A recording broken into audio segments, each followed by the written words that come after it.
Então, pessoal, vamos continuar esse assunto aí, que estabelecimento do plano corporal de vertebrados, né? Aqui foi o último slide da nosso último vídeo, né?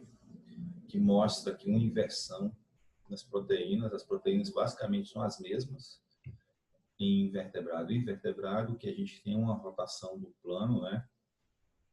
Então, as proteínas que estão expressas na região dorsal do drosófilo, por exemplo, são as que são expressas na região ventral de Xenopus, e o que está expresso na região ventral do drosófilo está expresso na região dorsal. Isso é importante porque a gente tem uma mudança de eixo. O sistema nervoso do drosófilo, ele é ventral, enquanto o sistema nervoso do Xenopus, ele é dorsal. Tá? Você tem uma mudança de rotação, mas as proteínas que participam do processo são exatamente as mesmas. Okay? Então, a gente vai partir desse ponto aqui. Então,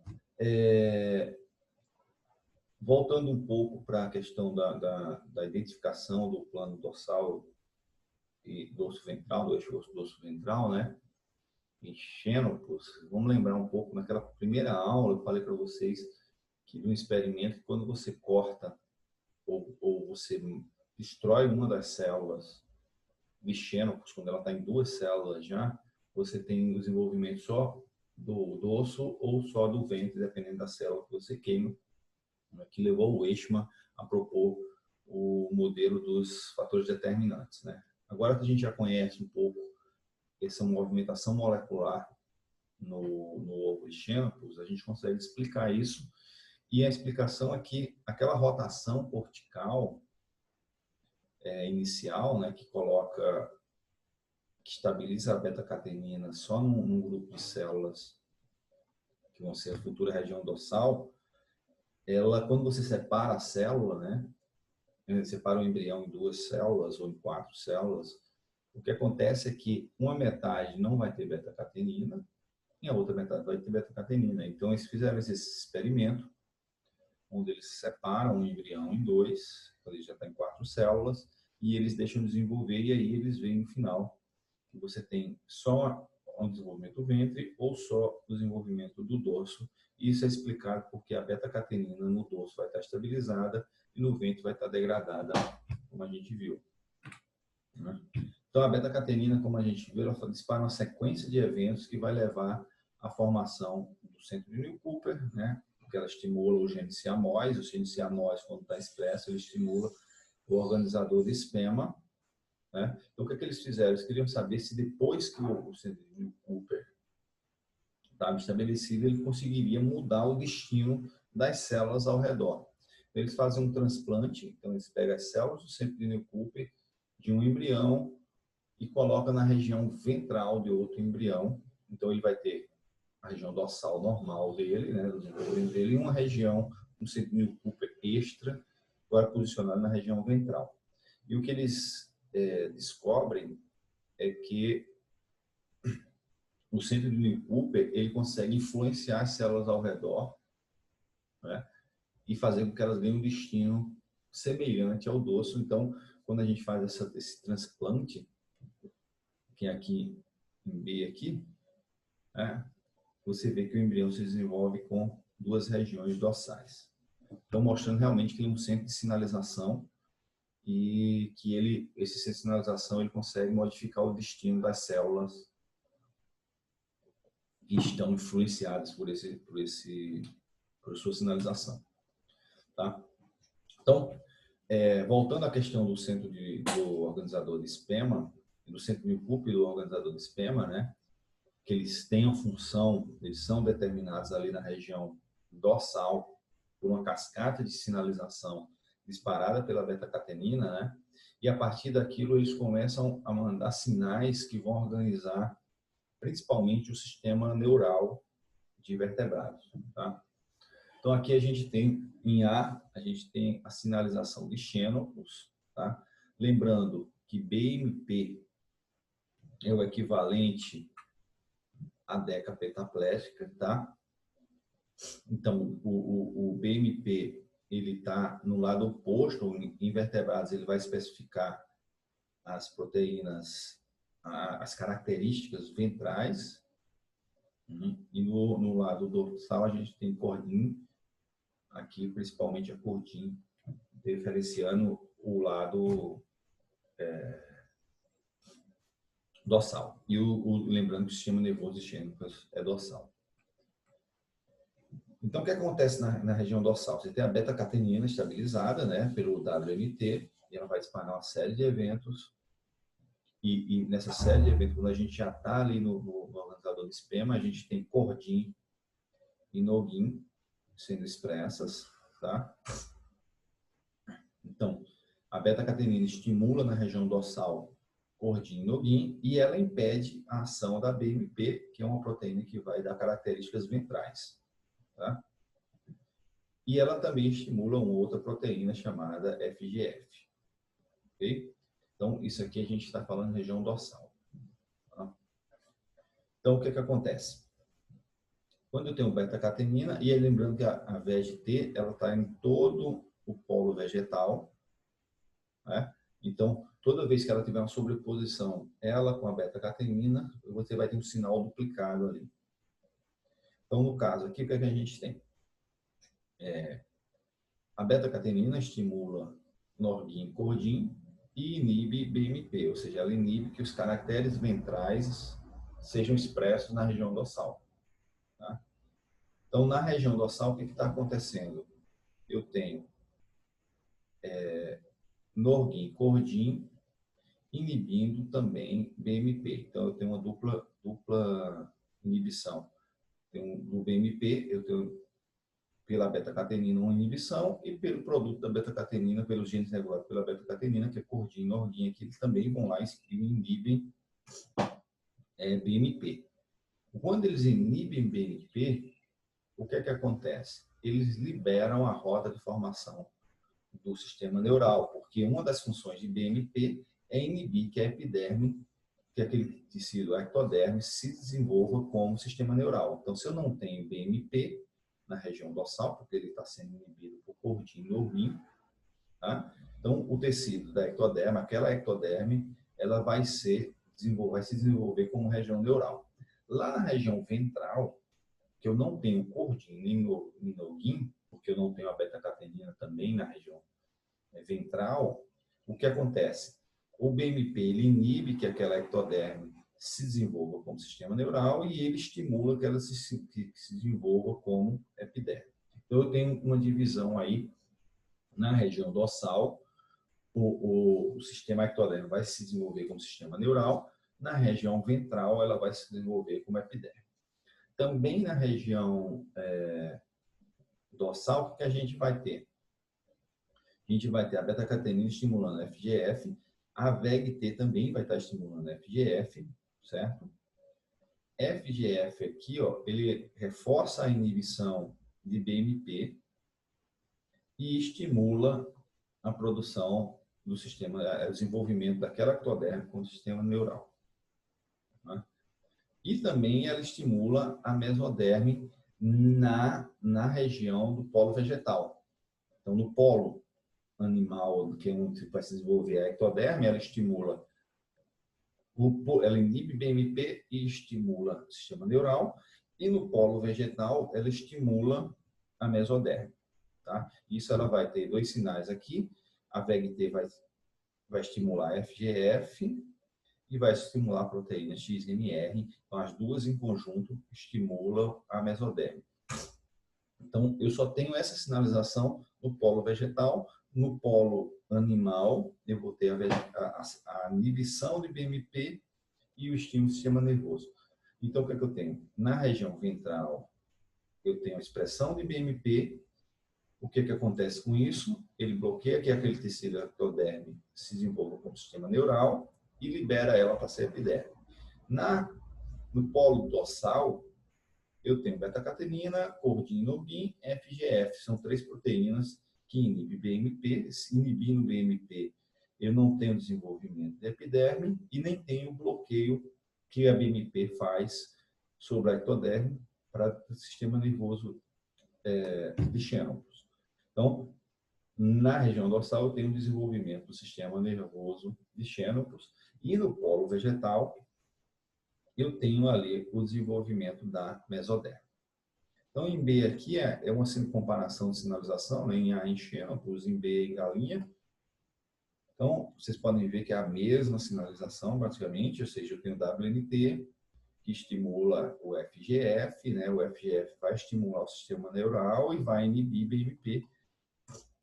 Na região ventral, você não tem WNT nem GFF, então eu não tenho inibição do BMP. Ele inibe na região ventral a produção o desenvolvimento do sistema nervoso e estimula a epiderme. Tá? Então, a sinalização é basicamente a mesma do que a gente tem em xeno. Então, o que acontece? De uma forma bem resumida, o organizador de esperma ele manda sinais inibitórios para os sinais ventrais. E aqui a gente vai ter os sinais que o organizador de esperma está mandando, né? Via cordinonin e folestatina, tá? Que inibe BMP4. E BMP4 é um estimulador do desenvolvimento de epiderme. Então, se eu tenho inibição do BMP4, nessa região aqui mais, vamos dizer, nessa região azulzinha aqui, ó, que está sob a influência direta do organizador do esperma, eu bloqueio o BMP4, então essa ectoderme aqui, ela vai se desenvolver com o sistema neural, e essa outra ectoderme que não chega o sinal do organizador do esperma vai se desenvolver como epiderme. Tá? Então, endoderme e ectoderme tem desenvolvimento basicamente por efeito materno, né? O efeito materno, lembrando que essa sinalização ocorre a partir da beta-catenina, que é um gene materno, tá? E a mesoderme ocorre por indução do polo vegetal. Então, o polo vegetal ele começa a mandar estímulos. Então, se ele é mais dorsal, ele tem um estímulo duplo, né? Porque ele vai ter do organizador de esperma e do VEG-T. E se ele é mais ventral, ele vai se diferenciar no mesoderme ventral, porque ele só vai ter o estímulo agora do VEG-T. Então, eles fizeram um experimento aqui que é bastante interessante, que mostra que diferentes zonas mandam diferentes sinais. O que eles fizeram? Eles queriam saber como, durante a blástula, né, baixa posterior, como a ectoderme seria induzida pelos tecidos adjacentes. Se ela era induzida ou se ela induzia os outros tecidos. Ou seja, se ela recebia sinal ou se ela mandava sinal para os outros tecidos. Então, o que eles fizeram aqui? Aqui eu tenho um embrião em desenvolvimento, né? Região dorsal, os organizadores aqui, região ventral, aqui seria o equivalente à mesoderme, o polo animal e o polo vegetal. Então, eles separaram todos os tecidos e deixaram desenvolver sem contato um com o outro. Então, o que eles observam é que a gente tem o polo vegetal se desenvolve com células indiferenciadas, o polo dorsal ele se desenvolve com tecidos dorsais, como, por exemplo, notocorda, músculo e tubo neural. Lembrando que o tubo neural, o sistema nervoso de xênopos é dorsal. A parte ventral, o tecido ventral se desenvolveu como ectoderme, epiderme e sangue, como era de se esperar. E a ectoderme também se desenvolveu como um ectoderme indiferenciado. Então, o que eles fizeram? Eles tiraram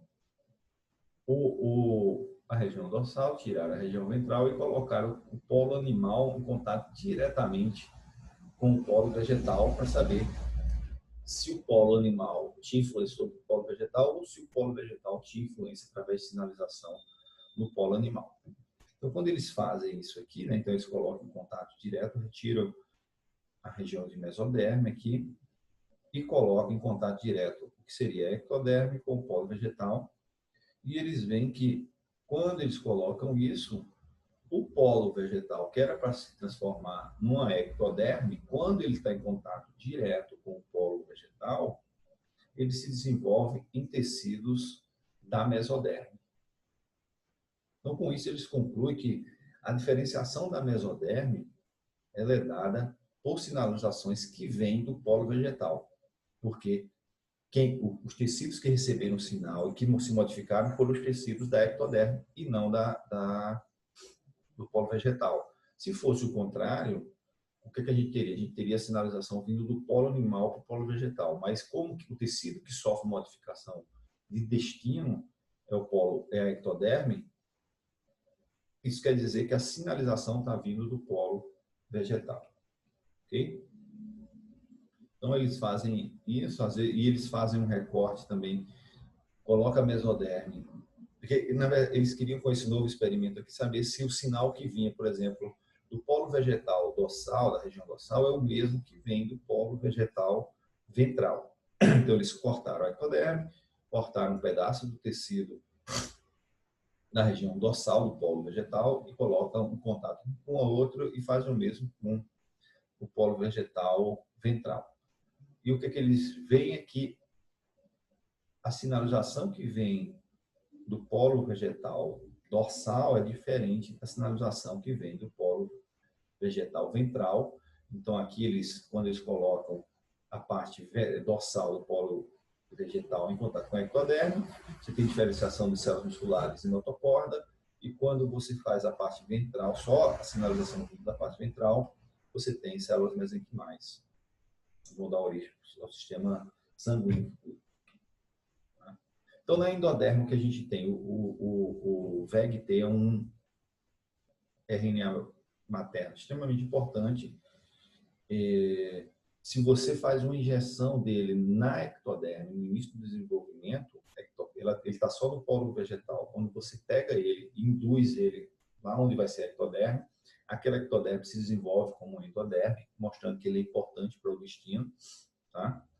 A ectoderme, você tem a degradação do VEGT pela ubiquitina ligase E3, então se eu inibo essa proteína, também eu tenho desenvolvimento de endoderme lá. Então, na endoderme eu tenho VEGT e lá na ectoderme eu tenho a destruição do VEGT. Então, eu tenho VEGT em um e não tenho no outro, e isso muda o seu destino. Então, a ectoderme sem VEGT, aquele tecido diferenciado inicial, ele se desenvolve como ectoderme, e a endoderme lá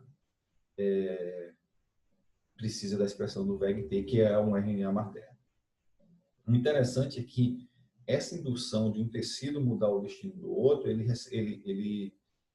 respeita um efeito que a gente chama de efeito de comunidade, ou seja, tem que ter um número mínimo de células para que elas consigam induzir a célula vizinha a se desenvolver ou a mudar seu desenvolvimento.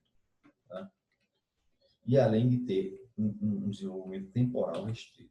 Então, o que eles fizeram? O mesmo experimento anterior, só que eles colocaram um pequeno número de células em contato, um pequeno número de células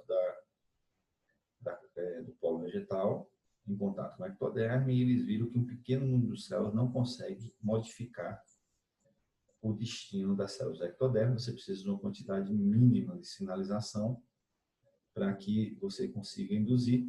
Isso mostra que a gente tem uma regulação por concentração. Tá? Então, a concentração tem que estar no nível mínimo para que você consiga ter o efeito esperado. Uma outra coisa interessante que eles olharam é que eles queriam saber se você alterasse o tempo de indução, ou seja, se eu modificasse o tempo de indução, eu poderia perder a capacidade de responder ou não a um sinal, ou até quando iria essa capacidade de resposta. Então, o mesmo experimento, eles pegam a ectoderme, colocam em contato com o polo vegetal, aqui é a futura endoderme. Então, aqui a gente tem horas após a fertilização, né? Então 4 horas, 5, 6, 7 horas, até a 16ª hora, em resposta depois da fertilização, e eles vão vendo os tempos de resposta.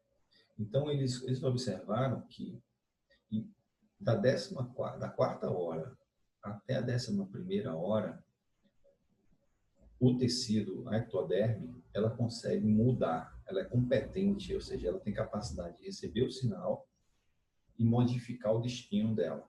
Depois da 11ª hora, se você fazer esse experimento, ela já não consegue responder, ou seja, ela já perdeu os receptores de membrana que respondem aos sinais do polo vegetal.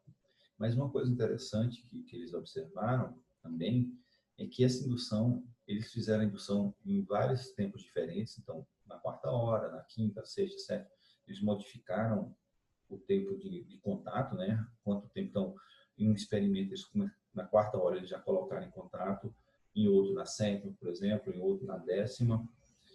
E eles queriam ver se isso alterava a resposta. Ou seja, se eu colocasse na quarta hora, essa resposta, esse desenvolvimento, essa mudança de desenvolvimento ocorreria mais rápida do que se eu colocasse, por exemplo, na décima hora.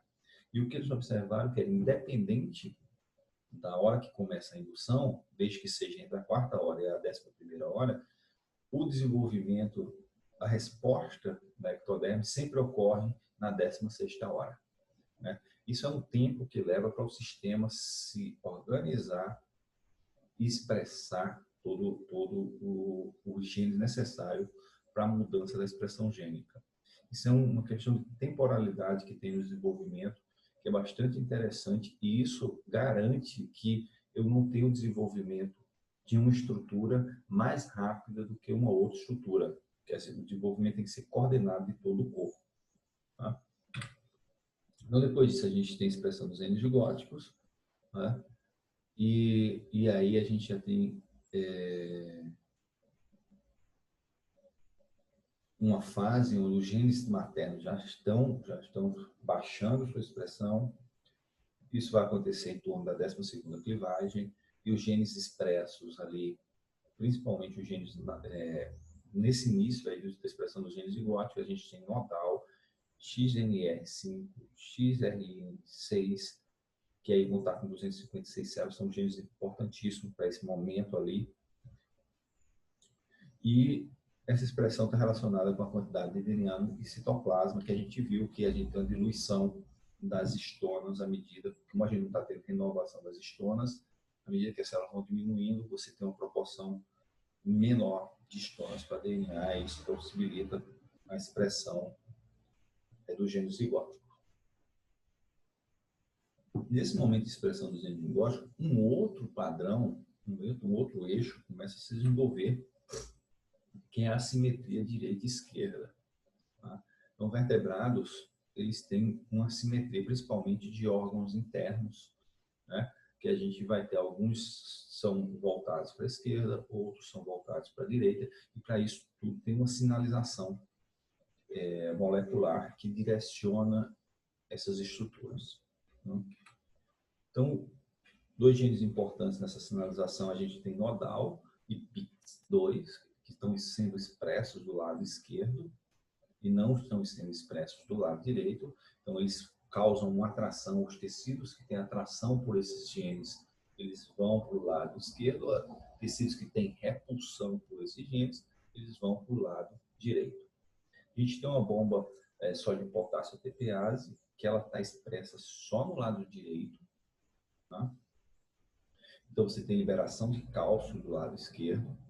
Tá? Então, quando você tem esse desbalanço nessa bomba, o que é que ocorre? Você pode liberação de cálcio, ativação de NOT com Sony Hedgehog vai ativar nodal também, a gente vai ver o quadro disso tudo, tá?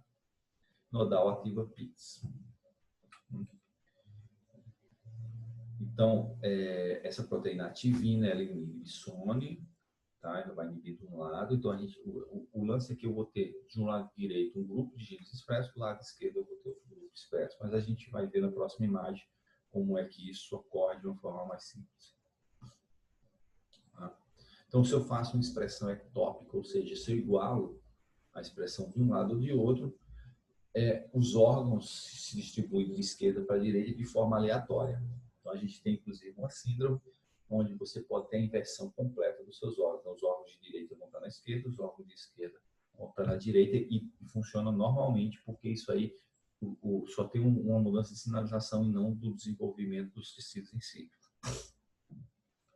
Então, nodal está envolvida na diferenciação de órgãos esquerdos, como, por exemplo, o coração. Então, a migração do coração para a esquerda, o desenvolvimento do coração, inicialmente, ele é central, e ele faz uma dobra, e essa dobra se dá pela expressão de nodal do lado esquerdo, que o coração, o tecido cardíaco, ele tem atração por nodal, então ele termina virando para a esquerda. Então, vamos ver como é que isso ocorre. Então, a linha mediana ali que a gente vai ter, a gente vai separar esquerda de direita, vai ser a notocorda, tá? Então, aqui, ó, a gente vai ter à esquerda, os eventos estão acontecendo no lado esquerdo do corpo, os eventos que estão acontecendo no lado direito do corpo. Ok? Então, no lado direito do corpo, eu tenho a bomba sódio-potássio ATPase aqui, não funcional. Tá? O que é que ocorre? Ela, não, aliás, funcional, né? A bomba ATP potássio está funcionando aqui. O que é que acontece? Essas bombas são importantes para manter o diferencial eletroquímico entre o citoplasma e o meio externo. Se eu tenho essa manutenção, eu não tenho liberação de cálcio. Tá? No lado esquerdo, essa bomba não funciona direito, então termina causando um desbalance iônico do potencial eletroquímico e ocorre a liberação de cálcio dentro do citoplasma. Cálcio é um sinalizador, é um segundo mensageiro importante dentro da célula e ele provoca mudança de expressão gênica. Tá? Então, com a liberação, aumento de cálcio, cálcio estimula o receptor NOT, NOT estimula a produção da proteína nodal e nodal estimula a produção da proteína PIX do lado esquerdo. Tá? Do lado direito, eu não tenho essa sinalização aqui, porque o gradiente de concentração potencial eletroquímico não é alterado, então eu não tenho liberação de cálcio. Sem liberação de cálcio, eu não disparo essa rota aqui. O que acontece é que, como a gente tinha visto, por exemplo, nodal está envolvido em órgãos esquerdos. Então, os órgãos que têm atração por nodal, eles vão se dirigir para onde tem a maior concentração nodal, que nesse caso aqui vai ser do lado esquerdo. E os órgãos que têm repulsão por nodal, eles vão se curvar do lado direito do corpo. Tá? Então, isso é a sinalização inicial que vai criar essa assimetria esquerda-direita. E o último padrão que a gente vai ver é a formação do eixo antero-posterior. Né? A gente viu o dorso-ventre, esquerda-direita, e agora a gente vai ver antero-posterior. Então, olhando aqui, ó, para o sistema, o que a gente chama mapa de destino, né? Que seria as regiões do embrião que vão dar origem aos tecidos. Então, aqui região dorsal, região ventral, aqui seria bola animal, epiderme, sistema nervoso, somitos, coração, endoderme, isso aqui bichênopos. Tá? Então, uma coisa importante em vertebrado para a definição do eixo antero-posterior, tá? É a padronização dos somitos. Somitos é quem vão definir essa segmentação antero-posterior. Eles são muito importantes também porque essas regiões de somito também vão determinar onde os membros vão se desenvolver, que a gente vai ver na próxima semana.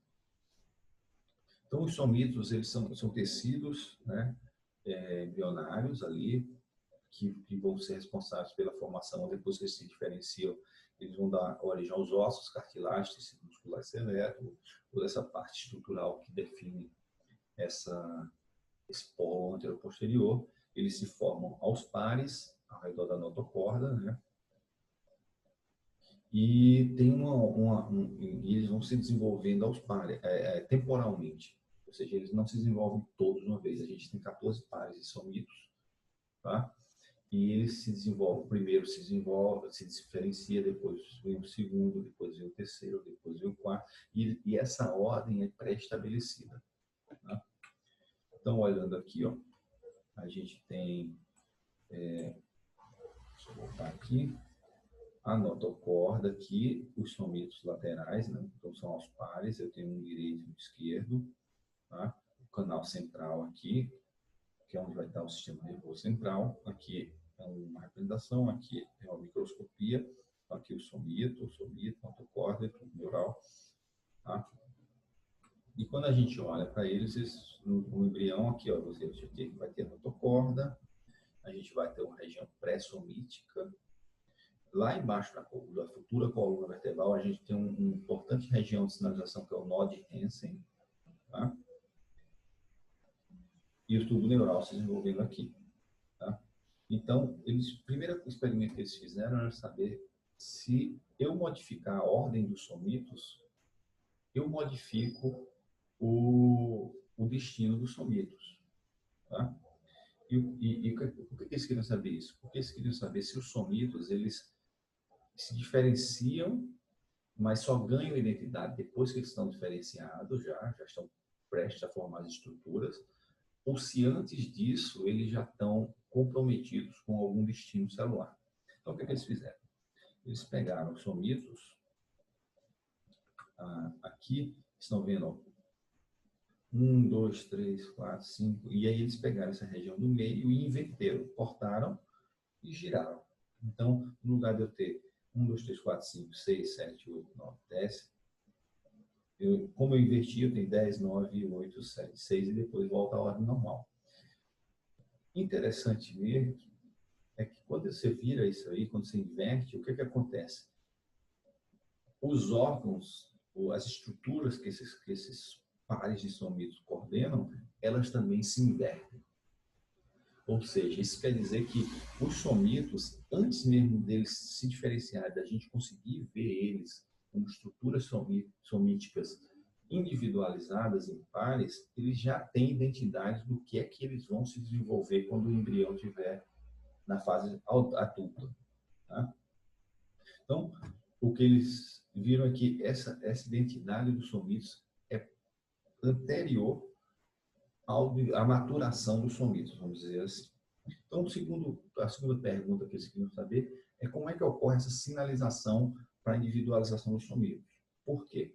Porque o que acontece no desenvolvimento é que você tem a maturação do primeiro par, aí depois você tem o segundo par, depois você tem o terceiro par, depois você tem o quarto, ou seja, eles vão se desenvolvendo em sequência, eles não se desenvolvem todos ao mesmo tempo. Né? E o que eles viram foi uma sinalização bastante interessante, que é uma sinalização cíclica. O que acontece? Você tem a proteína CHER1, que ela está envolvida na padronização dos somitos. Tá?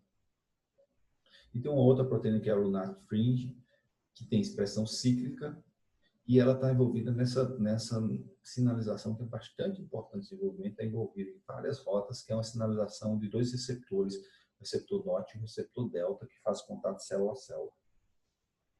Tá? E também eles viram que é importante a formação de um gradiente com a proteína FGF, aquele mesmo grupo de proteínas que estava envolvido lá no desenvolvimento do sistema nervoso. Você vê que as mesmas proteínas, quando elas estão em combinações diferentes, em situações diferentes, elas podem ter funções diferentes. E um outro gradiente que é criado, que é o que você observou, é o gradiente do ácido retinóico, que ele cria uma barreira química que impede que os somitos se diferenciem além daquela região que eles devem se diferenciar. Então, o que a gente tem aqui? O que é essa sinalização? Então, aqui a gente tem o nó de Hansen, tá? Aqui seria a região posterior, aqui a região anterior, aqui a gente tem a notocorda, tá? A gente tem um gradiente de FGF, ou seja, muito concentrado o FGF na região posterior e diminuindo sua concentração em direção à região anterior. Tá? E aqui a gente tem os pares de somitos. Tá? Então, a gente tem a formação de cada par em cerca de 90 minutos. Então, você tem a sinalização de 90 minutos. Entre a diferenciação do primeiro par e do segundo par, tem um tempo de 90 minutos. Tá? E isso ocorre da seguinte forma. O nó de Hansen aqui, ele manda um pulso. Tá? Ele expressa a proteína lunar fringe, ela vai disparar uma cascata de eventos. Uma célula contacta a outra, que contacta a outra, que contacta a outra, até chegar lá no par de somito, que deve ser diferenciado. O que acontece? À medida que essa célula, que esse sinal vai passando, ele vai andando aqui, ele vai se apagando embaixo. Ele não fica como um sinal constante. Então, eu mando um pulso, aí esse sinal vai subindo, à medida que ele vai subindo, ele vai se apagando embaixo, tá? Como se fosse uma onda. Imagina uma onda. Você vê a onda, à medida que ela vai passando, a onda não fica aqui. Então, é uma onda de impulso até chegar no somito que deve ser diferenciado. Então, esse pulso vem daqui, do nó de Hansen, ele vai para o lado direito, para o lado esquerdo da notocorda, ele vai caminhando aqui até chegar no somito que deve ser diferenciado. Vamos dizer que esse que está em A aqui, o somito mais anterior. Então, ele chega aqui, ele induz a diferenciação do somito e ele apaga o sinal. Aí, para diferenciar o outro quadro de somito, vem um novo pulso de sinalização, que chega no segundo quadro de somito, diferencia, apaga tudo. Vem um terceiro pulso. Então, você vê que tem uma temporalidade entre o primeiro, o segundo, o terceiro, o quarto, o quinto, e essa temporalidade, ela depende dessa sinalização vindo do nó de Hansen, que vai ocorrer mais ou menos a cada 90 minutos, o nó de Hansen manda um sinal que vai passando por todas as células até diferenciar o próximo par. E essa sinalização vai passando aqui, ó, por essa sinalização, então chega nessa célula aqui, manda a sinalização, o receptor NOT liga no receptor delta, um manda o sinal para o outro, isso aqui passa para o próximo até chegar no somito que deve ser ativado. Tá? Então, como saber os limites? Então, na região mais anterior, eu tenho um gradiente de ácido retinóico aqui, você vê, ó, muito concentrado entre o limite posterior do somito em direção à região anterior, e do outro lado, ou seja, na região do somito, onde o somito deve se desenvolver, eu não tenho ácido retinóico, mas nas bordas eu tenho alta concentração, diminuindo do lado em direção à região anterior e do outro lado diminuindo em direção à região posterior. Então, entre essa barreira de ácido retinóico aqui, são as regiões entre onde os somitos vão se desenvolver. Okay? Então, eu tenho o que delimita o espaço para o somito se desenvolver vai ser essa barreira de ácido retinóico aqui, que vai fazer a sinalização, e a gente vai ver que essa barreira de ácido retinóico também é extremamente importante para o desenvolvimento dos membros que vão se desenvolver nos primeiros pares de somito e nos últimos pares de somito, com a influência desse ácido retinóico aqui também. Tá? Então, o interessante aqui, o que é que eles fizeram? Aqui eles fizeram um transplante aqui para comprovar novamente que os somitos já são diferenciados. Eles tiraram o somito posterior, modificaram ele de região, tá? E o que acontece é que esse somito que ia dar origem a uma vértebra torácica, ele foi transplantado para a região de pescoço, isso aqui é em galinha, e lá na galinha ele desenvolve, quando ele está lá, quando ele é transplantado daqui para aqui, ele se comporta não como pescoço, mas ele se comporta como vértebra torácica, ou seja, ele guarda uma memória da posição de origem dele e não da posição onde ele está naquele momento. Tá? Então, isso aí, a diferenciação dos somitos é quem vai diferenciar o eixo antero-posterior em vertebrados. Então, depois que a gente tem os eixos todos, a gente também, igual em drosófilos, a gente tem começa a atuação dos genes ROX, né? Que eles vão dar essa identidade, vão dizer que cabeça, que nessa diferenciação aqui a gente vai ter expressão diferenciada dos genes ROX e vai terminar os genes ROX dizendo que é cabeça, o que é tórax, abdômen, cauda, dependendo do animal. Tá? Então, eles é que vão definir essa identidade antero-posterior e tem alto grau de conservação evolutiva. A gente pode comparar um gene de drosófila com um gene humano, por exemplo, e eles são muito parecidos. O que muda é o contexto onde eles estão expressos, e aí a gente tem uma diversidade morfológica. Então, olhando aqui a comparação drosófila com camundongo, os genes são basicamente os mesmos, que a gente tem mais cópias.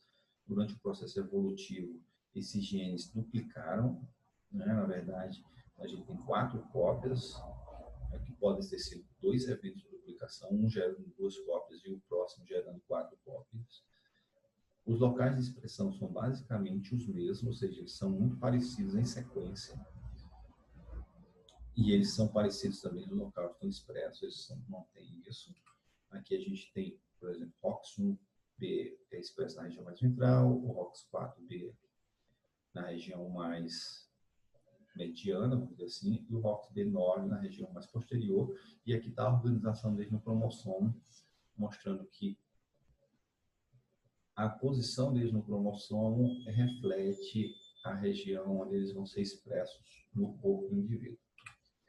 Então, para a gente terminar aqui, é muito importante, eu gosto muito desse slide aqui, porque ele mostra, ele consegue abrir para a gente as possibilidades de como a morfologia corporal foi se modificando durante o processo evolutivo. Então, a gente tem aqui, ó, pinto e camundongo, né?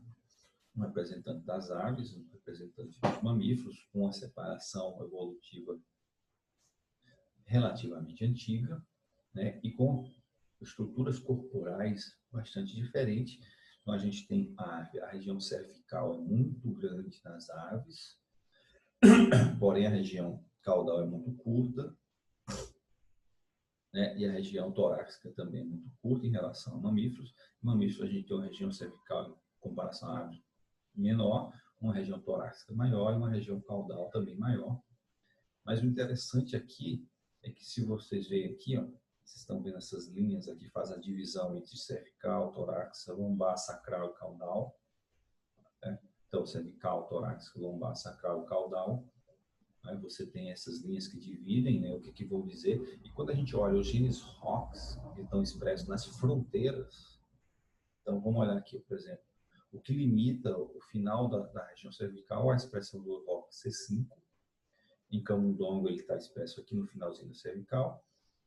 Em galinha, em aves também, ele está expresso aqui no finalzinho. Né? Quando a gente vai ver na região torácica, os genes que delimitam o final, o começo aqui é o C6, em camundongo também é o C6, e quem delimita o final da região torácica é o A9, B9, C9, a gente tem o A9 e C9 aqui, também delimitando. Na lombar, a gente tem o D9 delimitando, tanto em ave como em mamífero. Na região sacral, a gente tem o C10 e o D10, a gente tem o D10 aqui. Então, em mamíferos, em aves, a gente tem também o D10. O final da região sacral, a gente tem o D11. Aqui também, em mamífero, a gente tem o D11. E o início da região caudal é o D12, que também é o mesmo de mamífero. Ou seja, os genes são exatamente os mesmos que determinam as regiões. O que é que muda para você ter uma mudança do plano corporal? O que muda é a faixa de expressão, o quanto ele está expresso nas células. Você vê aqui que o C5, por exemplo, ele tem uma região de expressão menor do que em mamíferos, do que em aves. E essa expressão aumentada em aves deve ter sido uma das causas que fez com que a região cervical em aves seja maior do que essa região cervical de camundongo. E do outro lado, na região caudal, você tem o D12, uma expressão menor em termos de tamanho, né, de plano corporal. No corpo ele expressa menos células do que em camundongo, por exemplo, aqui, o que demonstra que a cauda, a região caudal aqui termina sendo maior do que em aves. O que eu quero demonstrar com isso aqui é que a gente ter alterações no plano corporal não é uma coisa assim, que precisa de uma mudança extremamente, que precisa surgir muita coisa nova durante o processo evolutivo. Porque as coisas, os genes que definem essas regiões, eles são os mesmos em todos os animais. Porque tem que ter um rearranjo, que não é um rearranjo pequeno, evidentemente, mas é um rearranjo nas zonas de expressão dos genes que delimitam as regiões. Isso é mais importante do que o surgimento de novos grupos gênicos em cada um desses genes ROX. Então, isso mostra que a evolução trabalha mais combinando melhor o que ela tem do que inventando novas coisas durante o processo evolutivo. Isso é muito legal porque mostra as possibilidades, a gente consegue pensar como o processo evolutivo pode ter gerado formas tão diferentes, né, usando os mesmos genes. Então, só para a gente terminar, algumas características dos genes ROX. Eles têm dominância posterior, ou seja, se um gene anterior ele é deletado, quem ocupa o lugar de expressão desse gene é o gene que está mais próximo na região posterior. Eles têm redundância funcional, ou seja, ele tem mais de uma cópia para fazer a mesma função, o que garante mais ou menos que aquela função seja feita. Tá? Mutações desses genes são mutações homeóticas, ou seja, mutações desses genes levam a falhas no desenvolvimento, falhas morfológicas no desenvolvimento, e essa expressão gênica aparentemente é regulada temporalmente, ela precisa ter um tempo certo de expressão gênica, e esse tempo certo é dado por aquela sequência de eventos que a gente vai vendo, que a gente já viu durante todo essa aula e a aula anterior, e também a aula drosófila, que a gente viu que tudo tem uma sequência temporal muito bem restrita, porque um evento posterior sempre depende de uma série de eventos, um evento posterior sempre depende de uma série de eventos anteriores. Ok? Então, com isso, a gente termina a parte de plano corporal de vertebrados, tá? Claro que a gente não consegue explicar todos os movimentos, a gente não conhece todas as rotas metabólicas, essas são as rotas mais conhecidas, tá? Mas são rotas extremamente conservadas e que podem ser usadas para entender o desenvolvimento inicial do plano corporal praticamente de todos os vertebrados. Na próxima semana a gente vai ver como a partir desse momento aí os vertebrados começam a desenvolver estruturas como membros, tá? As patas dos vertebrados vai ser o nosso próximo tema na próximo vídeo, ok? Então, eu espero que vocês tenham uma boa aula, que eu tenha sido o mais claro possível, e o que não ficou claro a gente tira a dúvida na próxima terça-feira, ok? Então é isso, gente. Valeu!